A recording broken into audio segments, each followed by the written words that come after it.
Hi friends.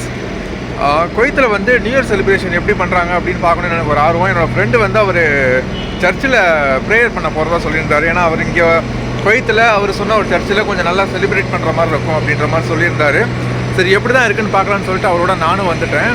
இதுதான் இந்த building தான் வந்து சர்ச்சு. உள்ள நியூ இயர் செலிப்ரேஷன் எப்படி பண்ணுறாங்க அண்ட் எப்படிலாம் டெக்கரேஷன் பண்ணியிருக்காங்க அப்படிங்கிறத பற்றி ஒரு சின்ன வீடியோவை என்னால் முடிஞ்ச அளவுக்கு நான் எடுத்து போடுறேன். உள்ளே எப்படி இருக்குது அப்படிங்கிறத பார்க்கலாம். சர்ச்சுன்னு சொன்னதுமே நான் நம்ம ஊரில் இருக்கும்ல பெரிய பெரிய கட்டடமாக, அதாவது பார்த்தாலே சர்ச்சு அப்படிங்கிற அந்த ஒரு தோரணையிலே தெரியும், அந்த மாதிரி இருக்கும்னு நினச்சி தான் நான் போனேன். ஆனால் குவைத்தை பொறுத்த வரைக்கும் பார்த்தீங்கன்னா மேக்ஸிமம் வந்து ஒரு தனி பில்டிங்காக இருக்குது. அப்படி இல்லைன்னா ஒரு பெரிய அப்பார்ட்மெண்ட்டில் ஒரு ஃப்ளாட் எடுத்து அதில் வந்து சர்ச் மாதிரி ப்ரேயர் பண்ணிக்கிட்டு இருக்கிறாங்க.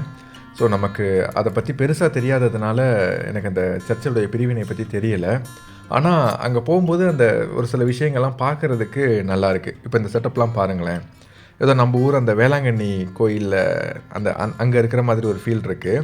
ஸோ அந்த டெக்கரேஷன்ஸ் எல்லாம் பார்த்திங்கன்னா வேறு மாதிரி இருந்தது. அண்ட் உள்ள ஆம்பியன்ஸை பார்த்திங்கன்னா அந்த வெளியில் பார்த்த அந்த கட்டடத்துக்கும் உள்ளேக்கும் சுத்தமாக சம்மந்தமே இல்லை. வெளியில் பார்த்த கட்டடமாடா இது உள்ளே எப்படி இருக்குது அப்படிங்கிற மாதிரி தான் இருக்குது. அண்ட் உள்ளே போன உடனே கொஞ்ச நேரத்தில் பார்த்திங்கன்னா அந்த ஃபாதர் அவங்க பண்ணுற ப்ரேயராக இருக்கட்டும், அண்ட் ஒரு சில அந்த பாடல்கள்லாம் பாடிட்டு அந்த வழக்கமாக அந்த சர்ச்சுக்கே உரிதான அந்த மியூசிக்லாம் ப்ளே பண்ணுவாங்க இல்லையா, கேட்குறதுக்கே அது நல்லாயிருக்கும். அது எல்லாமே இங்கேயும் நம்ம ஊர் மாதிரி தான் எல்லாமே பண்ணாங்க. ஸோ இந்த நியூ இயர் வந்து நான் இங்கே கொண்டாடுவேன், இங்கே வந்து நான் இருப்பேன் அப்படின்றத நான் எக்ஸ்பெக்ட் பண்ணவே இல்லை. உண்மையிலேயே ஒரு நல்ல அனுபவமாக இருந்தது இந்த இடத்துக்கு நான் போனது. ஓகே, செலிப்ரேஷன் முடிஞ்சது. இந்த கேக்கோட முடிச்சுட்டாங்க.